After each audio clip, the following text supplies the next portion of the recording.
I just don't know, because I can't look at myself in the mirror and be objective about the way I appear. So that's something I've always battled with, and it's led me to get super deep into battles with anorexia whilst I was in sixth form. As amazing as traveling is, in shaping a person and podcasting about the topic, we spoke about this when I came on your podcast, which it contributes to who you are as a person, including your strengths and weaknesses, though. It can highlight and make you realize little insecurities that you have. I remember when I was quite young, being on beach holidays, being really body conscious for the first time, and sort of experiencing that feeling of worrying about what other people might be thinking.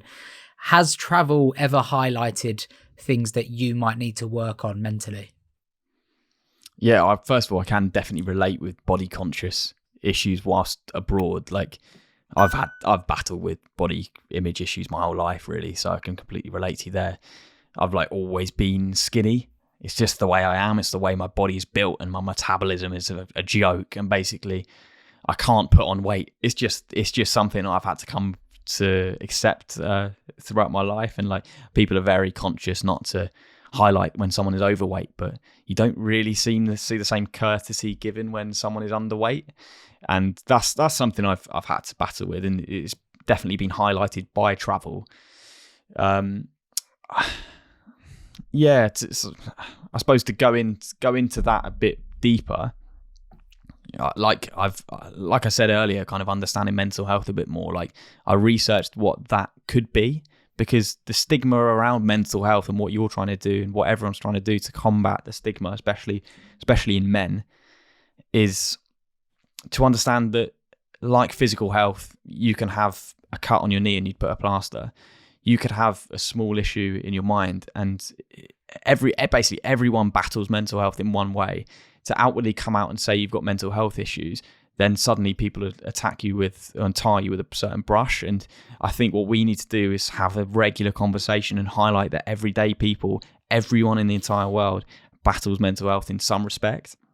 So I wanted to basically understand what was going through my mind, and highlight that it was basically body dysmorphia. And I heard Ellis Platten talk about it on your podcast as well, and that episode really stuck out to me, because in a similar way, I would look at Ellis and basically think he is a normal bloke, completely got a normal physique. He's not overweight, he's not underweight, he's a completely normal looking bloke, but he sees flaws in himself that we cannot see. And I really, really resonated with that, because that's how I've lived my entire life. People would come up to me and maybe they'd not realise that there's something going on in my head, but I'm battling with the idea that I'm overweight. And that just doesn't make any sense, because you'd look at me and you'd think, oh, you're really, really skinny, or you're completely normal weight. But I'll be honest, even now, I have no idea whether I'm underweight or overweight, or not overweight. I'm aware I'm not overweight. I have no idea whether I'm average weight or underweight. I just don't know, because I can't look at myself in the mirror and be objective about the way I appear. So that's something I've always battled with, and it's led me to get super deep into battles with anorexia whilst I was in sixth form. I was literally trying to eat as few calories as possible and try and strip my body of every ounce of fat, just to try and make sure I wasn't overweight, and try and, like I say, it goes back to trying to fit in and be the person which people want you to be. But yeah, trying to understand what's going through my mind. And I know it's self-diagnosing myself, and you speak about the benefits of therapy. It's not something I've done, but I would definitely be open to the idea in the future. But yeah, I think it's important to look at the way you're feeling and trying to understand it, and because your brain's a crazy thing, and whilst you are your brain, not to go too crazy, but it's almost like at times your brain's working against you. So you've got to understand and learn what's going on in your mind. Yeah, and that can take a lifetime as well for people. It requires education to understand the gap between your own being and your thoughts and how you see yourself. That's really interesting, because like you said with Ellis Platten in his case, I wouldn't have thought that looking at yourself. It just shows that everyone has their own sort of internal struggle that isn't always voiced out, and it can be really difficult for them to understand, let alone explain it to other people. And it is a frustrating thing, that objectivity that that we all can lack at times. Like it's so difficult to look at yourself and from just a completely non-biased or like an awful point of view. Yeah, it's so frustrating. But do you think that you could be on your way to gaining the bit of a greater perspective of that and those struggles that you have been through, or do you think you're still sort of there and need to work on it? I'm getting better, definitely, for sure. Like where I was when I was in school, like I wouldn't have been able to self-diagnose myself at the time as going through anorexia.